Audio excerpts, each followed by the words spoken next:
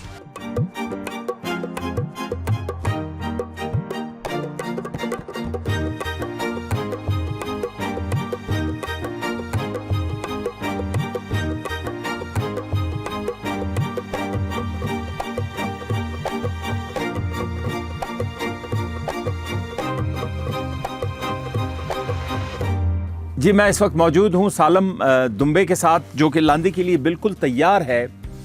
अब सबसे पहला जो प्रोसीजर था वो ये था कि इसके बाल उड़ा दिए जाते हैं ताकि इसको आग देने में, इसको सेकने में इसके जो बाल हैं वो ज़ाया ना हो, क्योंकि वो सारा वूल होता है तो उसको काम में लाया जाता है। हमारी जो ख़वातीन हैं उससे मुख्तलिफ़ चीज़ें बनाती हैं। एक तो ये फ़ायदा हुआ इसका, और दूसरी बात ये है कि जब हम इसको सेक देंगे, जब हम इस पर आग जलाएंगे, इतने उससे आग जलाएंगे हम मिकदार में या उसमें मखसूस टेम्परेचर में, ताकि इसकी जो चमड़ी है वो भी साबित रहे और सिर्फ इसके जो बाल हैं वो ख़त्म हो जाएं आग से।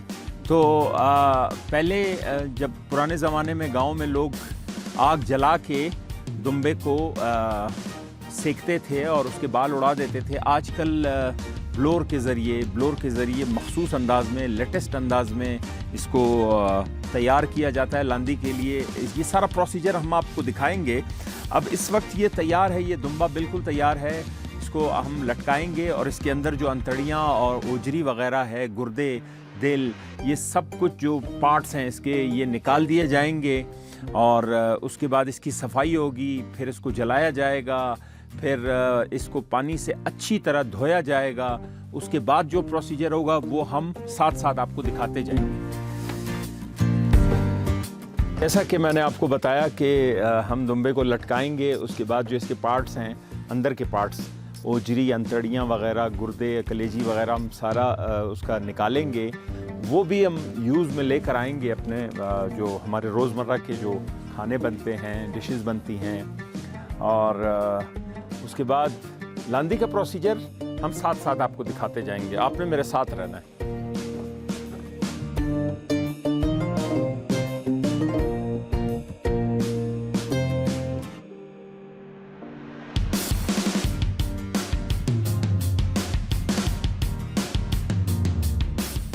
जी, ये हमारा जो दुम्बा है वो बिल्कुल रेडी हो गया है और इसका जो ऊपर का चमड़ा है उसको हमने इतनी सेक दी है कि उसका जो चमड़ा है वो बिल्कुल महफूज रहा है और उसके जो बाल हैं वो उतर गए हैं।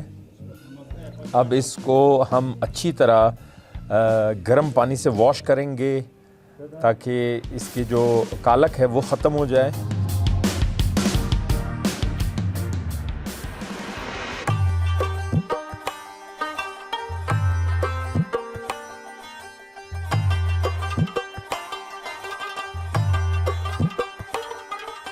हमारा जो लांदी का एक पार्ट मुकम्मल हुआ। अब हमने नमक और हींग को मिक्स किया है। हम इस पे लगाएंगे इसको और थोड़ा सा मसाला, ताकि मक्खियाँ इस गोश्त के ऊपर ना आएँ, क्योंकि ये गोश्त हमने बाहर लटकाना है हवा में, तो मक्खियाँ ज़रूर आएंगी। उस मक्खियों से बचाव के लिए हम रेड चिली यानी मसाले का इस्तेमाल भी कर रहे हैं, हींग और नमक के साथ साथ। हींग से कीड़ा नहीं लगता गोश्त में और नमक से जायका आता है उसमें, तो ये हमने मिक्स कर दिया हींग, नमक और मसाले को। अच्छा, दूसरी बात मैंने आपको बताना था कि ये हड्डियाँ इस दुम्बे से निकाल ली गई हैं, क्योंकि ये किसी काम की नहीं है। लांदी में इसका कोई फंक्शन नहीं होता। ये इस गोश्त के ऊपर बोझ होता है और इसमें कीड़े पड़ जाते हैं इस हड्डी की वजह से। और बाकी जो हड्डियां हैं वो भी मैं आपको दिखा सकता हूँ। ये देखें, ये हड्डी भी निकाल ली गई है, ये देखें, और ये देखें। ये हड्डियां इस लांदी के दुम्बे से निकालना बहुत ज़्यादा ज़रूरी है। अच्छा, बिस्मिल्लाह। अब देखें आप किस तरह और किस मिकदार में इसके ऊपर ये हींग और नमक लगाया जाएगा। हाँ। ये आप ये कह सकते हैं कि इसको मैरिनेट किया जा रहा है। अब जैसे कि मैंने आपको बताया कि 5 दिन से 4 दिन तक ये खुली हवा में, धूप में ये दुम्बा लटकता रहेगा। जब इसका पानी ड्राई हो जाएगा और गोश्त ड्राई होने के करीब होगा, फिर इसको अंदर ले जाया जाएगा और अंदर खुली फ़िज़ा में, जहाँ पर हवा का आना जाना हो, वहाँ पर ये गोश्त 25 दिन, कम से कम मिनिमम 25 दिन और मैक्सिमम 1 महीने बाद ये बिल्कुल ड्राई हो जाएगा और लांदी हमारी तैयार है। कि लांदी को ड्राई करने का जो प्रोसीजर है उसमें 25 दिन से 1 महीना दरकार है। तो जब ये ड्राई हो जाएगा और ये कीड़ों से पाक होगा, बिल्कुल ड्राई होगा, जस्ट लाइक ड्राई फ्रूट, फिर हम आपको इस्तेमाल करके दिखाएंगे। लेकिन उसके लिए हमें 25 दिन से 1 महीना इंतज़ार करना पड़ेगा। लेकिन यहाँ पर एक बात बताना बहुत ज़्यादा ज़रूरी है। वो क्या? वो ये कि हम आपको 25 दिन इंतज़ार नहीं करवाएंगे। 25 दिन इंतज़ार करूँगा मैं आप लोगों को। मैं इसी प्रोग्राम में पका के दिखाऊँगा, खिला के दिखाऊँगा, मतलब खा के दिखाऊँगा। ठीक है, आप लोग मेरा इंतज़ार करें, मुझे देखें। You will enjoy a lot इंशाल्लाह। ओके।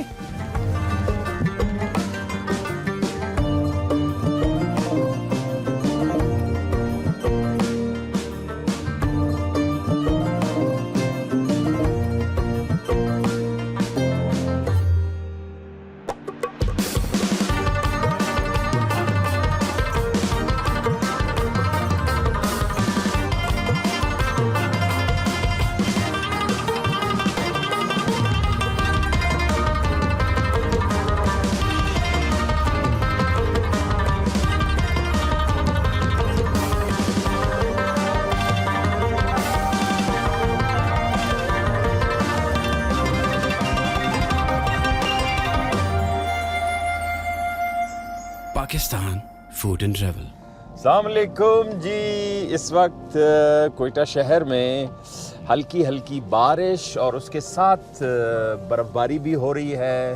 और ये मौसम बड़ी मिन्नत समाजत के बाद, दुआओं के बाद अल्लाह पाक नसीब करता है लोगों को, जहाँ बर्फ़बारी भी हो और उसके साथ हल्की हल्की बारिश भी हो। और ये मौसम है लांदी का मौसम। तो लांदी क्या है? लांदी मैं अपने प्रोग्राम में आपको बता चुका हूँ कि लांदी ड्राई गोश्त को, जिसको बहुत ज़्यादा सर्दी में ड्राई किया जाता है, जब वो ड्राई हो जाए फिर उसको ऐसे मौसम में जब बहुत ज़्यादा सर्दी हो और जब बर्फ़बारी हो तो लोग उसको एंजॉय करते हैं। घरों में एक दूसरे के लिए दावत का एहतमाम करते हैं और उस लांदी को इस बर्फ़बारी में एंजॉय करते हैं।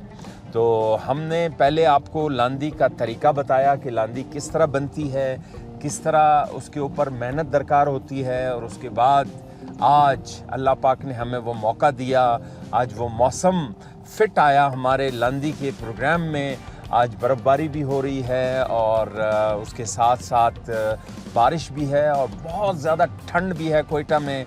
तो आज हम लांदी को एंजॉय करेंगे। लांदी का शोरबा और लांदी का जो तड़के वाला गोश्त होता है वो हम एंजॉय करेंगे। रोस्टेड गोश्त एंजॉय करेंगे। शोरबे में जो लांदी का गोश्त बनता है वो एंजॉय करेंगे। तो आपने मेरे साथ रहना है इस बर्फ़बारी के मौसम में। मैं आपको दिखाऊंगा कि हमने लांदी का एहतमाम किस तरह किया है और उसका कैसा टेस्ट है। इसके लिए आपको मेरे साथ रहना होगा। ठीक है जी, आए।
Pakistan Food and Travel. हाँ जी, जो लांदी हमने आपको दिखाई थी, आग जलाकर उसको आग देकर चमड़े के साथ जिस तरह लांदी हमने बनाई थी। लांदी बेसिकली रोस्टेड गोश्त को कहते हैं, और रोस्टेड नहीं, सॉरी, ड्राई गोश्त को। और उसको हम यहाँ के लोग बहुत ज़्यादा, जब सर्दी होती है तो उसको पकाया जाता है, और उसका शोरबा, लांदी का जो शोरबा होता है वो भी बनाया जाता है। और इस शोरबे के साथ साथ ये आप देख सकते हैं, ये रोस्टेड लांदी है। ठीक है जी। अब इसमें जो मैं लूँगा वो मैं लूँगा ब्लैक पीस। ठीक है, ये रोस्टेड लांदी है, और उसके साथ ये रायता, चटनी जिसे हम कह सकते हैं, और उसके साथ घर की बनी हुई लस्सी और सैलड। और ये जो लांदी है ये सर्दियों की बहुत पसंदीदा और आइडियल डिश है। और इस वक्त बाहर बर्फ़बारी हो रही है और हम लांदी को एंजॉय कर रहे हैं, ये आप देख सकते हैं।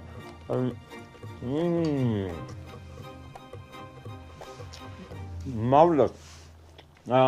हमारे साथ आज कुछ गेस्ट भी मौजूद हैं, और खैरपुर से तशरीफ़ लाए हैं साईं अली बख्श खासखेली। बड़ा एंजॉय कर रहे हैं माशाल्लाह। हाँ जी। लांदी की बड़ी तारीफ सुनी थी, हाँ, लेकिन आज खा रहे हैं। तो कैसा लगा आपको? जबरदस्त माशाल्लाह। और मौसम के हिसाब से बड़ा मज़ा आ रहा है। बाहर बर्फबारी चल रही है और इधर लांदी हम खा रहे हैं, बड़ा एंजॉय कर रहे हैं माशाल्लाह।